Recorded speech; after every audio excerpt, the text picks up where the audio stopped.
ओम शांति। आइए सभी मिलकर सुनते हैं कहानी तिजरी की कथा। पहली कथा है, एक बार खेल करते हुए पार्वती जी ने शिव जी की आंखों पर अपने हाथों को रखा तो पूरा विश्व अंधकार और दुख में डूब गया। जीवन बुझ गया। मानव और जानवर दुख से चिल्लाने लगे। शिव के ललाट से तीसरा नेत्र फूटा। विश्व में रोशनी फैल गई, लेकिन रोशनी की वह ज्वाला इतनी तेज थी कि उनसे हिमालय पर्वत को जलाकर राख कर दिया। पार्वती अपने पिता के राज्य का विनाश देखकर व्याकुल हो गई और उन्होंने शिव जी से इसे वापस ठीक करने की विनती की। तब शिव जी ने ऐसा ही किया। यह कहानी का भाव है कि जब सारी सृष्टि अज्ञान के अंधकार में डूबी हुई होती है, तब शिव बाबा इस घोर अंधकार को मिटाने के लिए आत्माओं को ज्ञान का तीसरा नेत्र देते हैं, जिससे सृष्टि पुनः सुख और शांति के संपन्न हो जाती है। अब है दूसरी कथा। यह कथा उत्तर भारत के करवा चौथ व्रत से संबंधित है।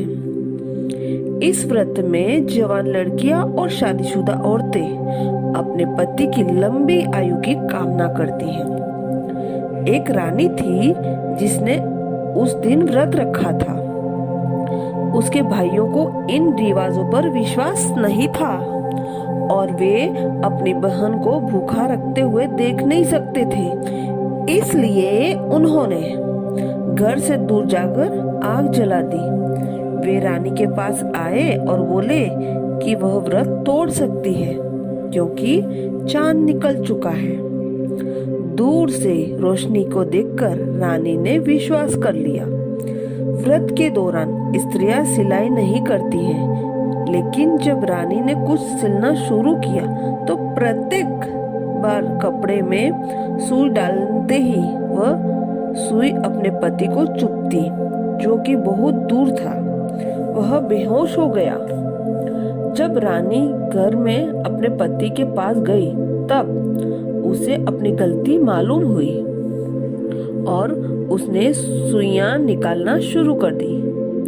उसने आग की सुई अंत में निकालने का सोचा ताकि वह यह नहीं देख पाए कि शरीर में कितनी सुइयां लगी हुई है। यह करने के लिए रानी तैयार हो गई। इतनी देर में उनकी नौकरानी ने राजा की आंख में सुई निकाल दी और उसने उसे कहा कि वह उसकी पत्नी है। राजा ने बेहोशी में अपनी याददाश्त खो दी थी, इसलिए दासी की बातों पर विश्वास कर लिया। रानी को उनकी दासी की तरह रहना पड़ा। वह चुपचाप अपने पति की सेवा करती रही। उसके अच्छे व्यवहार से खुश होकर राजा ने उसकी इच्छा पूछी। रानी ने एक गुड़िया मांगी। उसने गुड़िया से रानी के नौकरानी बनने और नौकरानी की रानी बनने की अपनी कथा कही। एक बार राजा ने इसे सुना और सच्चाई को पहचाना। अतः रानी को अपना सही स्थान पुनः प्राप्त हुआ। कहानी का भाव यह है कि रस्म रिवाज को पालने में जो दोष हुआ, उसकी वजह से रानी को दासी बनना पड़ा।